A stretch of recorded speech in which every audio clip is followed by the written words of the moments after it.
অঙ্কুশ কি পারলো বক্স অফিসটা দিতে? Hey guys, welcome to my channel. আমি মহারাজার। এখন আমরা কথা বলবো যে ডে ওয়ান বক্স অফিস নিয়ে। চারিদিকে positive public word of mouth, চারিদিকে সারা দিকে একটাই কথা, অঙ্কুশ দা ফাটিয়ে দিয়েছে, অঙ্কুশ দা অসাধারণ করেছে। কেন এই ছবিটাকে এত সাপোর্ট করছে বন্ধুরা? বাংলা ছবি হিসেবে এটা একটা এক্সট্রাঅর্ডিনারি ভালো কমেডি ছবি হয়েছে, খুব ভালো একটা কমেডি ছবি হয়েছে, সুন্দর একটা ছবি হয়েছে। এবং পলিটিক্যাল পোকিংস থেকে শুরু করে সেখানে সব ধরনের জিনিসপত্র কিন্তু ভরে ভরে রয়েছে।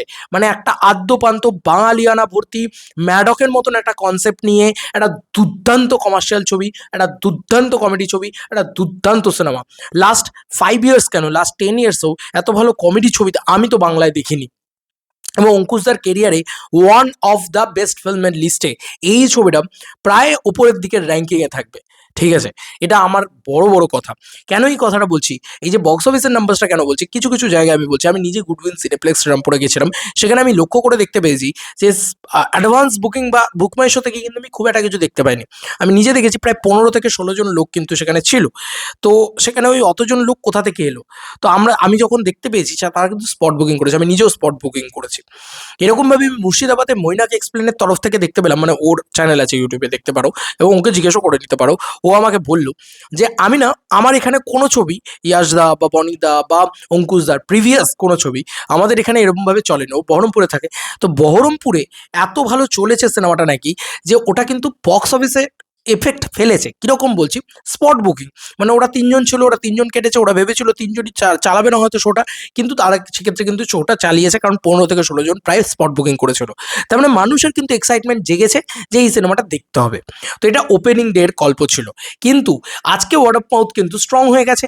আজকে যারা দেখেছে কালকে কালকে তারা আজকে ভালো বলেছে, এবং এখনো যারা দেখতে যাচ্ছে, এবং আমার যতজন পরিচিত আহ, বন্ধু বৎসল যারা মানুষজন রয়েছেন, তারা সবাই কিন্তু এই ছবিটাকে নিয়ে এক্সাইটেড ফিল করছেন। তো আমার কাজ হচ্ছে যে আজকের এই বক্স অফিস নাম্বারসটা বলে তোমাদের ভিতরে একটু উদ্দীপনা জাগিয়ে একটাই কথা বলা, ভালো কমার্শিয়াল সিনেমা কে সাপোর্ট করো, নতুন নায়ক উঠে আসতে দাও, সুপারস্টার বানাও নতুন নায়ককে। আজকে রণবীর সিংকে আমরা সুপারস্টার বানিয়েছি যখন, ভাই আমরা আমাদের এইটুকু রেসপন্সিবিলিটি আসে যে অঙ্কুশের ভিতরে সব রকম ট্যালেন্টস রয়েছে। ও ভালো অ্যাক্টিং করতে পারে, ও ভালো কমেডি করতে পারে, ও ভালো নাচতে পারে, হিরোইক প্রেজেন্টেশন আছে, তার ভিতরে একটা রোম্যান্স খুব ভালো করতে পারে, সব দিক দিয়ে ভালো। তো তাকে না হিরো বানাতে হবে আমাদের। আমার মনে হয় এটা এটা সবার আগে উচিত, এবং তাকে আমাদের সুপারস্টার বানানোটা উচিত। আসি এবার পরের পয়েন্টে। মেন পয়েন্ট হচ্ছে কালকের ডেটে কত টাকার কালেকশন হয়েছে। আমি বলবো না যে বিরাট কিছু কালেকশন হয়ে গেছে এক্সট্রাঅর্ডিনারি, কিন্তু এটা অঙ্কুশদার জন্য যথেষ্ট ভালো কালেকশন। আমি বারবার বলছি, অঙ্কুশদার প্রোডাকশন খুলে সে কিন্তু খুব যে একটা বিরাট মানে একদম খারাপ কালেকশন দেখেছে। এবার তুমি তার প্রিভিয়াস ছবি দেখো, চন্দ্রবিন্দু, ভাই তার প্রিভিয়াস ছবি দেখো, তুমি যা নয় তাই এসছে ভাই। মানে এমন এমন সিনেমা এসছে যেগুলোকে নিয়ে আলোচনা করার নয়, মানে এতটাই খারাপ ছবি এসছে তার। তো সেই খারাপ ছবির বিচারে যদি তুমি দেখো তার যা বক্স অফিস কালেকশন, মানে অঙ্কুশদার এরকম ছবি গেছে যে ছবির হয়তো 60,000 টাকার বক্স অফিস কালেকশন এসছে, মাল্টিপ্লেক্স কালেকশন এসছে এক সপ্তাহে, মানে 1 লাখ টাকাও ক্রস করতে পারেনি মাল্টিপ্লেক্সে। তো সেই নিরিখে দাঁড়িয়ে যদি তুমি কালকের ডেটটাকে বিচার করে দেখো, তাহলে আমি বলবো যে কালকের ডেটেই অন্তত, আমি অল ওভার বেঙ্গল বলছি এবং গ্রস কালেকশন বলছি, অলমোস্ট অলমোস্ট 8 থেকে 10 লাখ টাকার একটা কালেকশন কিন্তু আসবে। এবার তুমি এটা দেবদার সাথে কম্পারিজন করতে পারো না এই কালেকশনটাকে, কারণ দেবদা দীর্ঘদিন ধরে ভালো ছবি করে একটা বিরাট অডিয়েন্সের পুল তৈরি করে একটা বিরাট সুপারস্টার হয়ে হিউজ কালেকশন করছে, সেটা হতে পারে। কিন্তু আজকে অঙ্কুশদার 1 কোটি টাকার কালেকশন একদিনে চলে আসবে না। ধুরন্ধরের ওপেনিং কালেকশন 100 কোটির হয়নি, কিন্তু ছবিটার ফেদ দেখেছো তো কোথায় গেছে, আজকে কোথায় কালেকশনটা হচ্ছে, 1200 কোটি ক্রস করে গেছে কোথায়। তো এইটা আমি বলতে চাইছি যে অঙ্কুশদার জন্য এটা দরকার, কারণ ভালো ছবি হয়েছে ভাই। ভালো ছবিকে যদি আজকে বাঙালি জায়গা না দেয়, তাহলে আমার মনে হয় যে বাংলায় ভালো ছবি হওয়া বন্ধ হয়ে যাবে, বাংলা ইন্ডাস্ট্রি আরো তলানিতে গিয়ে পৌঁছাবে। এই যে আমরা content content script script screen play দেখতে যাতে ভালো হয়, এত সুন্দর এত কিছু আমরা যে বলি না, এই সিনেমাটা তার ভিতরে রয়েছে, এই সিনেমাটার ভিতরে সব কিছু রয়েছে। যাও এনজয় করো, ফুল টু পয়সা বসুল ফিল্ম তো হবেই, তার সাথে একটা ভালো মেসেজ, ভালো গল্প, ভালো মোমেন্ট, এবং সব কিছু ভালো জিনিস নিয়ে, ভালো গান, যত্ন নিয়ে বানানো একটা সিনেমা, সব কিছু নিয়ে ফিরবে। আমার এই ভিডিওটা বানানোর উদ্দেশ্য কিন্তু এটাই।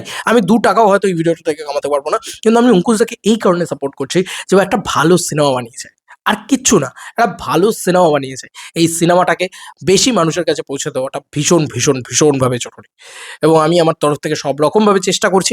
আমি আমার সোশ্যাল মিডিয়া প্রত্যেকটা পেজ থেকে বলছি যে ভাই এই সিনেমাটা সত্যি খুব ভালো হয়েছে। টাকা দিলেও আমি কোনো সিনেমাকে এত ভালো বলতাম না যদি না ভালো হতো সিনেমাটা। এত ভালো সিনেমা হয়েছে, সত্যি মনে হলো বছরের প্রথম সিনেমাটা অসাধারণ হয়েছে। এবং কমার্শিয়াল স্পেসে লাস্ট 5 ইয়ার্স কি লাস্ট 10 ইয়ার্সে এত ভালো কমেডি ছবি আমি তো দেখিনি, আমি অন্তত দেখিনি। অসাধারণ সিনেমা হয়েছে। এবং প্রচুর মানুষ দেখতে যাচ্ছে না। এবার কিন্তু ওয়ার্ড অফ মাউথের পালা ভাই। এই সিনেমাটা ওয়ার্ড অফ মাউথের সিনেমা। এই সিনেমাটা ব্যাপক, ব্যাপক, ব্যাপক কালেকশন করা উচিত এবং উড়িয়ে দেওয়া উচিত যেকোনো কাউকে। এই সিনেমাটা দুর্দান্ত সিনেমা হয়েছে এবং অঙ্কুশদার জীবনের শ্রেষ্ঠ সিনেমার লিস্টে থাকবে এই সিনেমাটা। যাই হোক, এই ছিল এখনকার মতো ভিডিও এবং ডে ওয়ান কালেকশন যেটা ৮ থেকে ১০ লাখ, সেটা আমার মনে হয় অঙ্কুশদের জন্য হ্যান্ডসাম অ্যামাউন্ট।